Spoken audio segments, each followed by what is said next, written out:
আজকে ছোট্ট একটা টিপস দেব, আলোচনা করব যে আমরা প্রত্যেকে যে জ্যোতিষীর কাছে যাই, আলোচনা করি আমাদের বিভিন্ন রকম সমস্যা নিয়ে। সেই সমস্যার যে প্রতিকার তিনি দেন, এই প্রতিকার দিতে গেলে দেখা যাচ্ছে যে আমি যে ধারণ করব, ধারণের একটা স্থান আছে।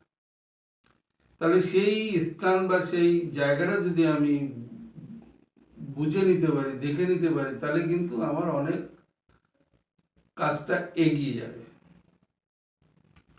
তাহলে আজকে আমাদের যে 5টা আঙ্গুল আছে হাতে, এক হাতে 5টা আঙ্গুল আছে, তাহলে কোন আঙ্গুলে আমি কি ধারণ করলে আমার উপকারটা তাড়াতাড়ি হবে। তাহলে দেখা যাচ্ছে যে আমার তর্জনী, মধ্যমা, অনামিকা এবং কনিষ্ঠা। এখন অনেকে আছে বিদ্যা আঙ্গুষ্ঠেতেও একটা ক্লিপ লাগায়। তাহলে সেখানে দাঁড়িয়ে তারও একটা ক্রিয়া আছে, প্রত্যেকটা জিনিসের ক্রিয়া আছে।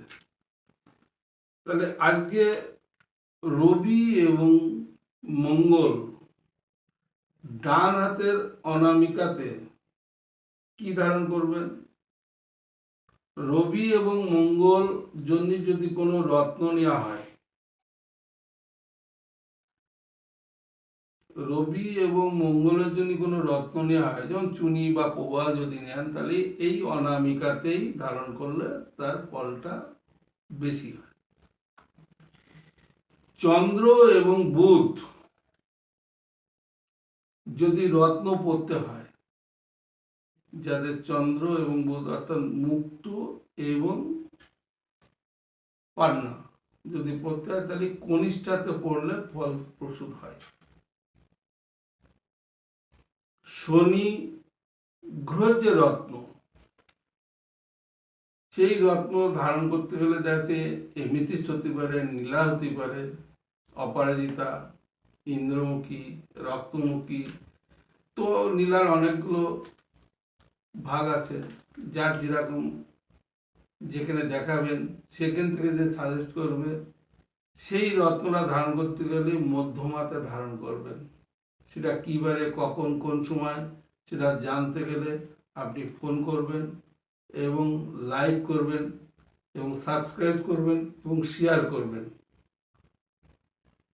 এগিয়ে যাই। রাহু এবং বৃহস্পতি, এই রাহু বৃহস্পতির জন্য আমার কোন অঙ্গুলি আমার প্রয়োজন এবং ভালো কাজ হবে? ডান হাতের তর্জনী। তাহলে বৃহস্পতির জন্য আমি পোখরাজ যদি পড়ি, টুপাস যদি পড়ি, ইয়েলো সাফারি যদি পড়ি, পুষ্পরাগ যদি পড়ি, গোমেদ যদি পড়ি, টার্কাস যদি পড়ি, তাহলে কিন্তু আমার এই তর্জনীতে ধারণ করলে আমার ফল লাভটা হবে ভালো।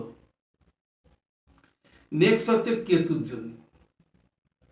তাহলে কেতুর জন্য যখন আমি ক্যাটচাই পড়বো, বৈদুর্যমণি পড়বো, তাহলে কিন্তু আমার এই কনিষ্ঠাতেই পড়তে হবে। তা দেখা গেলো আমি আগে কনিষ্ঠায় পড়েছি, কিন্তু সব গ্রহ তো একজনের এক লাগে না। তাহলে কনিষ্ঠাতে 2-3টে রকম পড়া যায়, অনামিকাতে 2-3 রকম পড়া যায়, কিন্তু 2-3 রকম তো পাথর এক একজনের লাগে না। তাহলে দেখা যাচ্ছে এই যে স্থানগুলো যদি আমরা বেছে নিতে পারি, তাহলে কিন্তু ভীষণ কার্যকারী আমাদের ক্ষমতাটা বাড়ে। আর প্রত্যেকটা রত্নে 1 ফোঁটা করে তেল দেবেন, সর্ষের তেল হোক বা যে কোনো অয়েল হোক। সূর্য যে পাওয়ারটা থাকবে সেটাকে আরো এই শক্তিটা তৈরি করে দেয়, স্বচ্ছতা থাকে। তো যাই